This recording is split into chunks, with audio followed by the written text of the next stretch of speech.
श्री महाप्रज्ञ गुरवे नमः। जिसके सांसों में रहता है शाश्वत शांति का स्पंदन, उस महाप्रज्ञ को वंदन, उस महाप्रज्ञ को वंदन। सत्य अहिंसा अनेकांत को अर्पित जिसका तन मन, उस महाप्रज्ञ को वंदन, उस महाप्रज्ञ को वंदन। जिसके सांसों में रहता है शाश्वत शांति का स्पंदन, उस महाप्रज्ञ को वंदन, उस महाप्रज्ञ को वंदन।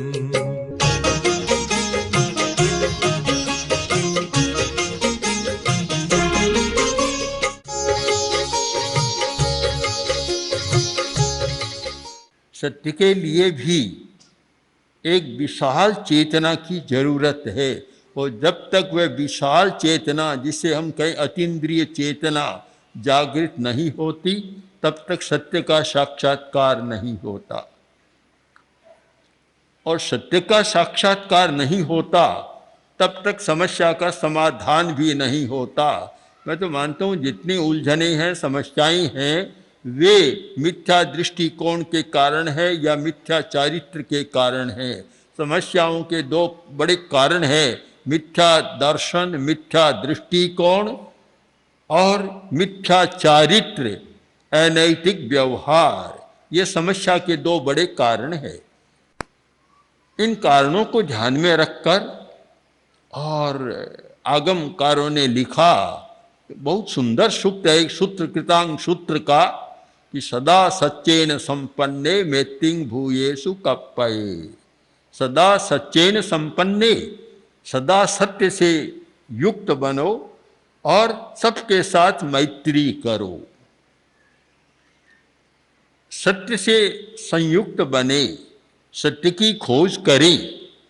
संकल्प के बिना नई सृष्टि नहीं होती। सारा जो सृष्टि का विकास और सृजन धर्मिता का जो कार्य है, वह संकल्प के साथ चलता है।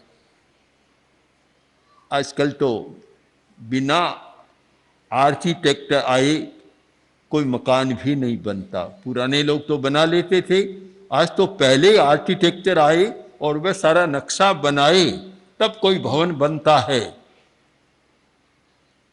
कल्पना आदि में होती है, और जब कल्पना समग्र बन जाती है तो हमारा संकल्प बन जाता है। संकल्प की जरूरत है।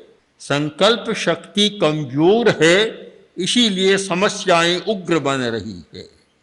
अगर संकल्प शक्ति मजबूत हो तो समस्या छोटी बन जाएगी, और संकल्प शक्ति की कमी में छोटी समस्या भी बड़ी बन जाती है। समस्या कोई छोटी बड़ी कुछ नहीं होती। संकल्प शक्ति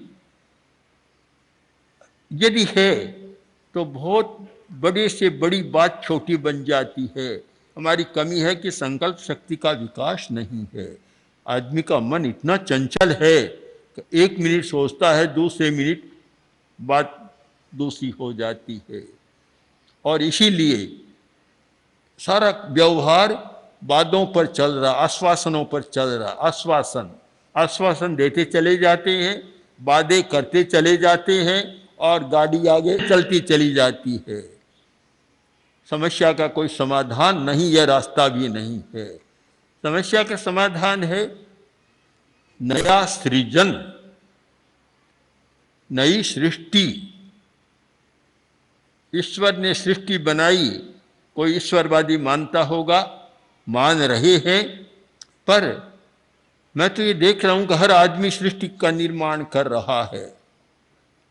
कितने पदार्थ बने हैं, निर्माण किसने किया? एक एक वस्तु पर विचार करो, जो हमें दिखाई दे रहा है, निर्माता कौन है? आदमी है। आदमी ने बनाया, आदमी ने कल्पना की, आदमी ने सामग्री जुटाई, संकल्प किया, और एक आकार सामने आ गया। सृजनहार कौन? जो हमारे प्रत्यक्ष है सृजनहार, वह है आदमी। सारी सृष्टि पर ध्यान दे लें, एक भी वस्तु ऐसी बता दें कि जहां आदमी का कोई कार्य नहीं है। प्राकृतिक वस्तुओं को हम छोड़ देते हैं। बादल को आदमी ने नहीं बनाया, बादल वर्षा आदमी की सृष्टि नहीं है, कुछ प्राकृतिक बातें होती है, किंतु जितना पदार्थ जगत है वह सारा आदमी का निर्मित जगत है। किसके द्वारा हुआ? संकल्प शक्ति के द्वारा। यदि हम संकल्प शक्ति का विकास करें तो ऐसा संभव है कि समस्याएं बहुत सुलझ जाए। पर संकल्प शक्ति कब होती है? कि जब दृष्टिकोण सही बनता है। सदा सत्येन संपन्ने, इतना एक अमृत तुल्य वचन है कि सदा सत्य से युक्त रहो, मिथ्या पर मत चलो।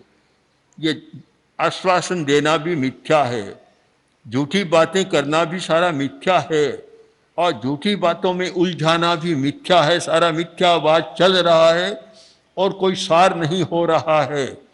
एक समय था कि कुछ लोग इतने सत्यवादी थे कि जो कह दिया और जब तक न हो तब तक सुख की सांस नहीं लेते, और न हो उसके पीछे प्राण भी गंवा देते, निछावर कर देते। पर जो कह दिया वह बात होनी चाहिए, वह बात सही रहे, उसमें कोई अंतर न आए। जब तक कही हुई बात है उसमें जब अंतर आता है तो शायद सदाचार नहीं रहता। तारण भूमि में राम कहे, मुझे दुख विभूषण भूप कहा को। एक ओर सीता का अपहरण हो गया, दूसरी ओर लक्ष्मण को शक्ति लग गई, मूर्छा में पड़े हैं, चारों ओर सेना में घबराहट है। उस समय आते हैं, पूछते हैं कि प्रभु आपकी क्या मनस्थिति है? बोले कोई नहीं, तात को मोह न द्रोह, मेरा पिता अयोध्या में रह गए, मुझे इस बात का कोई मोह नहीं है। माताएं वहां रह गई, कोई नहीं है। भरत वहां रह गया, मुझे इसका कुछ नहीं है। लक्ष्मण के शक्ति लग गई, मूर्छा में पड़ा है, इस बात का भी मुझे कुछ नहीं है। केवल एक बात का विचार है, और वह यह है कि तारण भूमि में राम कहे, मुझे दुख विभीषण भूप कया को। मैंने विभीषण को कह दिया, आओ लंकेश, लंका के अधिपति तुम आओ, और मैं उसको अभी लंका नहीं दे सका, मुझे इस बात का कष्ट हो रहा है। यह है संकल्प शक्ति का कार्य। जब इतनी संकल्प शक्ति हो कि जो वचन निकल गया, चाहे प्राण चला जाए, उसको मुझे निभाना है, तब कोई काम हो सकता है, सफलता मिल सकती है। तब यह हो कि मुझ ऐसे नहीं तो ऐसे, क्या फर्क पड़ता है, कोई काम नहीं होता।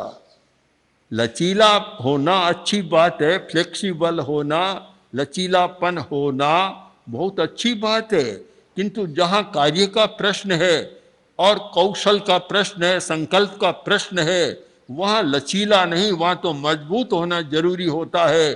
दृढ़ संकल्प कि जो कहा वह मुझे करना है, करके रहूंगा। एक संकल्प का सूत्र मिला था, संस्कृत साहित्य में इसका बहुत बार उच्चारण किया जाता है कि कार्यम साधयामी पातयामी व शरीरम। मैं अपने कार्य को सिद्ध करूंगा और शरीर को भी छोड़ दूंगा। जब कार्य सिद्ध नहीं होगा तो तब तक मैं करता रहूंगा जब तक शरीर है, बीच में नहीं छोड़ूंगा, मैं अधूरा नहीं छोड़ूंगा। इतना मजबूत संकल्प हो और उन लोगों में हो जिनके हाथ में सत्ता है, जिनके हाथ में शक्ति है, राष्ट्र की वाक डोर है, उनके मन में इतना मजबूत संकल्प हो कि जो आश्वासन दिया, जो वादा किया, उसे पूरा करना ही है। यह तो नहीं कर सकते कि जब तक आश्वासन पूरा न हो तब तक कुर्सी को नहीं छोड़ेंगे, यह संकल्प तो नहीं कर सकते, उनके हाथ की बात नहीं है। बहुत सारे कहते हैं अधूरी बात रह गई, यह तो नहीं कर सकते। पर यह तो कर सकते हैं कि जब तक हैं तब तक जो आश्वासन है उसको पूरा करने का जी भर कर प्रयत्न करेंगे। होता यह है कि एक आदमी कष्ट की अवस्था में तो कोई संकल्प करता है, कामना करता है, और जब सुख सुविधा में आता है अथवा सामने कोई कठिनाई आती है भूल जाता है, छोड़ देता है। जो कष्ट काल में विचार है, इसको हम भाषा बदल कर कह दें कि जो सत्ता और शक्ति न होने पर जो विचार है और मिलने पर वही विचार रह जाए तो काफी समस्या का समाधान हो सकता है। उस समय बदल जाता है, चेतना बदल जाती है। एक बूढ़ा आदमी लकड़ का भारा लेकर जंगल से लकड़ काटता था और वह लकड़ का भारा लेकर आ रहा था, परेशान हो गया, बड़ा परेशान। और उस समय बोला कि हे यमराज, इस समय आ जाओ तो कितना दुख पा रहा हूं, कितना दुख पा रहा हूं, ले जाओ तो कितना अच्छा हो जाए। संयोग की बात है, कोई यमराज आ गया, आखिर बोला, बोलो भाई तुमने याद किया, अब चलो। देखा और डर गया, डर गया और बोला कि हुजूर मैंने याद किस लिए किया था? बोलो किस लिए किया था? कि मैंने तो इसलिए किया था कि यह लकड़ का गट्ठर है, मैंने रख दिया, अब उठ नहीं रहा है तो मैं इसे उठाकर मेरे कंधे पर रख दो। बस सारा विचार बदल जाता है, चेतना बदलती है। हमारे विचार बहुत परिवर्तनशील है, विचारों में स्थायित्व नहीं है, वे बदलते रहते हैं। एक स्थिति के साथ एक प्रकार का विचार, स्थिति बदलती है दूसरे प्रकार के विचार हो जाती है। किंतु जिसका विचार स्थायी होता है और यह होता है कि मैंने जो कहा, जो लक्ष्य बनाया, उसे मुझे पूरा करना है और जब तक वह पूरा न हो तब तक मैं कोई दूसरा काम नहीं करूंगा। एक काम को हम चुने, हमारा सत्यवाद, यानी सोचना सत्य, बोलना वही सत्य और करना सत्य, तीनों सत्य से जुड़े हुए हैं। जैसा सोचना वैसा बोलना, जैसा बोलना वैसा करना, एक सत्य की युति बनती है, एक श्रृंखला है, एकात्मकता होती है कि सोचने में, बोलने में और करने में कोई दूरी नहीं है, कोई अंतर नहीं है, एकात्मकता चलती है। किंतु बड़ा कठिन काम है, इसीलिए शायद संस्कृत कवि ने लिखा होगा कि मनस्यन्यद वचस्यन्यद कर्मण्यन्यद दुरात्मना। एक आदमी ऐसा है कि जिसकी चेतना का विकास नहीं हुआ है, उसका मन एक प्रकार का होता है, वाणी दूसरे प्रकार की होती है और कर्म तीसरे प्रकार का होता है। सोचता कुछ है, बोलता कुछ है और करता कुछ है, तीनों में कहीं सामंजस्य नहीं होता। ऐसे लोग कोई बहुत बड़ा काम नहीं कर सकते, न अपना भला कर सकते, न समाज का और न राष्ट्र का भला कर सकते। मनश्चेकम वचश्चेकम कर्मण्येकम महात्मनाम। जो मन में है वही तो बात कहेंगे और जो कहेंगे उसे पूरा करेंगे। तीनों की युति बन जाती है, मन, वाणी और कर्म तीनों साथ हो जाते हैं। सफलता का राज यही है कि वह आदमी सफल हो सकता है कि जिसका चिंतन, जिसकी कथनी और कर्म तीनों में कोई सामंजस्य होता है। तीनों में जब सामंजस्य नहीं होता तो अंतर आ जाता है। एक पति ने अपनी पत्नी से पूछा कि आज रात को 10 बजे से 12 बजे तक तुम क्या कर रही थी, कितनी बात किससे कर रही थी? बोली मेरी पड़ोसी आ गई, उससे बात कर रही थी। क्या बात की? कि वह मुझे मौन का महत्व समझा रही थी।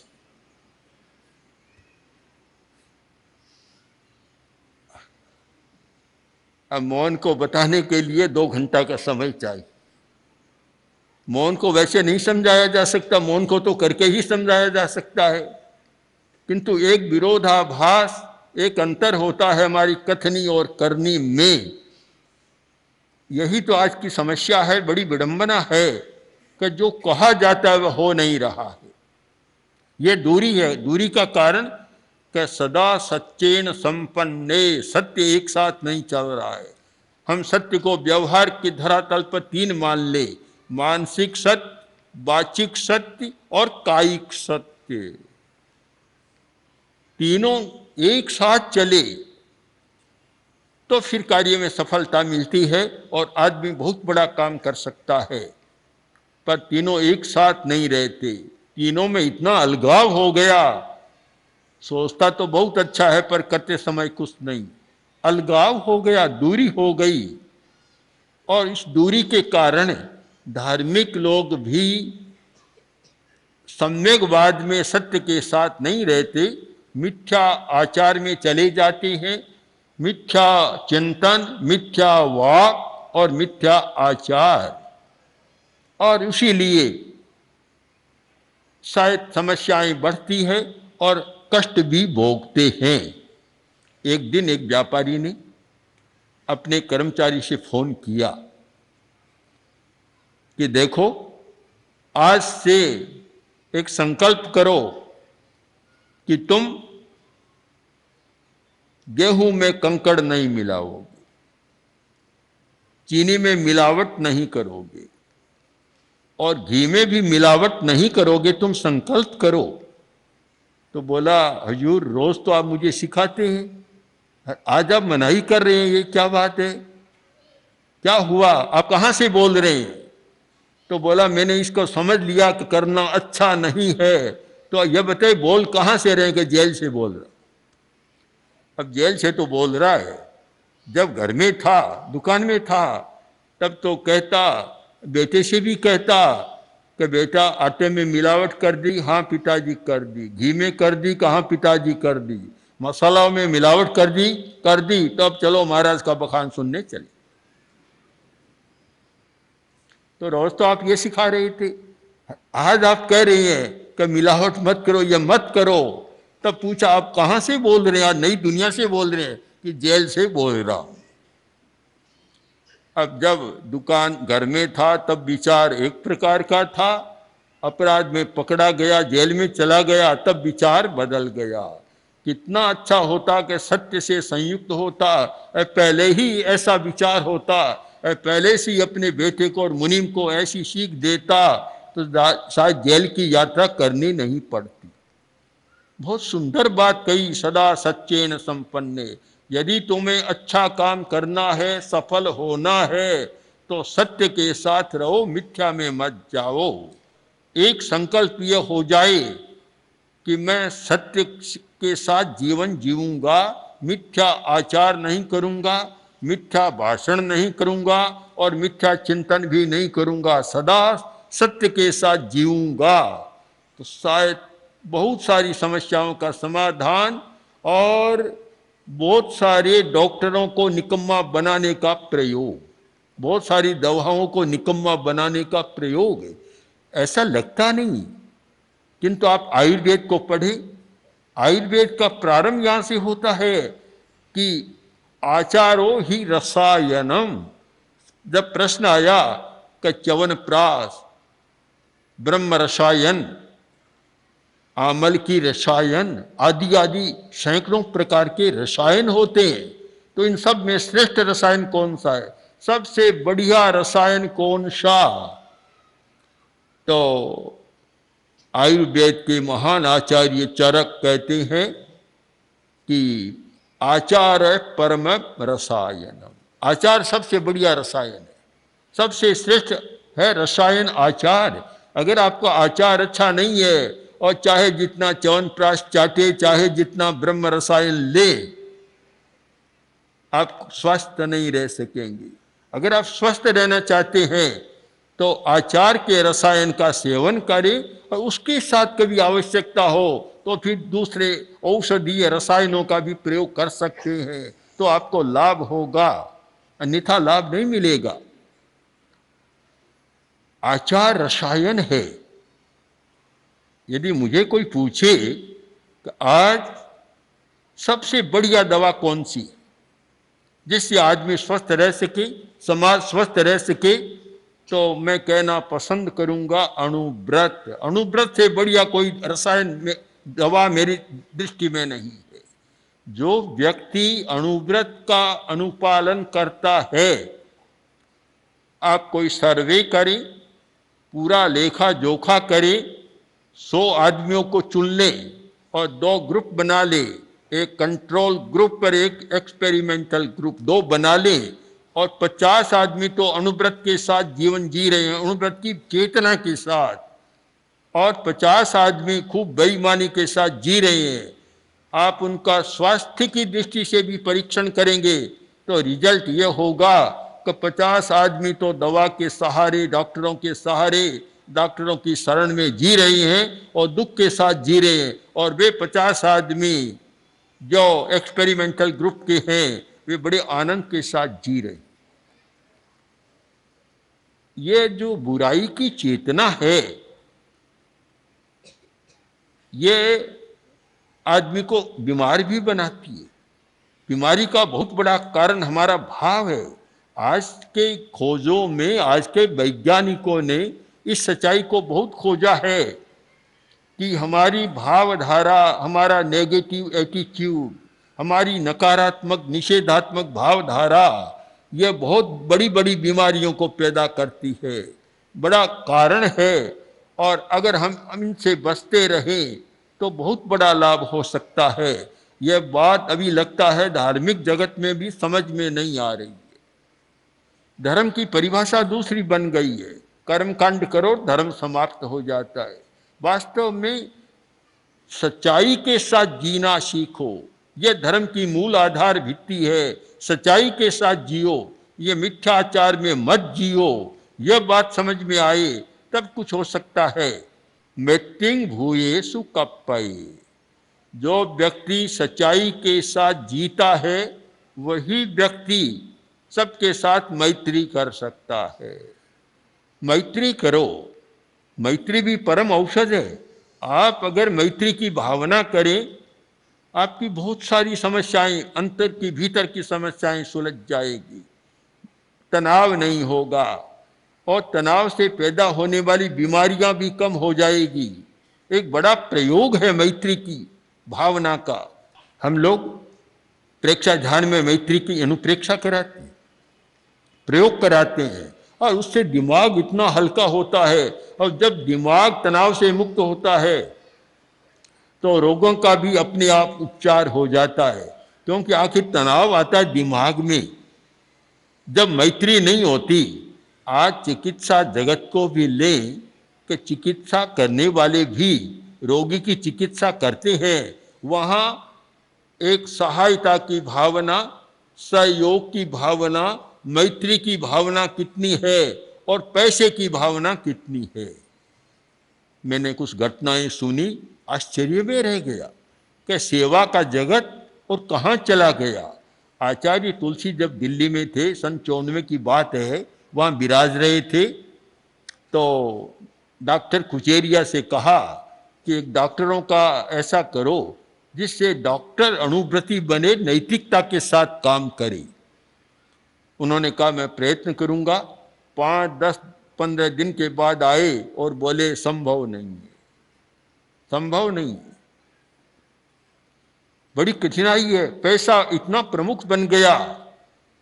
एक डॉक्टर रोगी के पास गया और बोला देखो मैं जो दवा देता हूं ये दवा लो, ये गोलियां लो, ये इंजेक्शन लो, ये सारा कोर्स लो, पसीना आएगा, तुम्हारी बीमारी समाप्त हो जाएगी।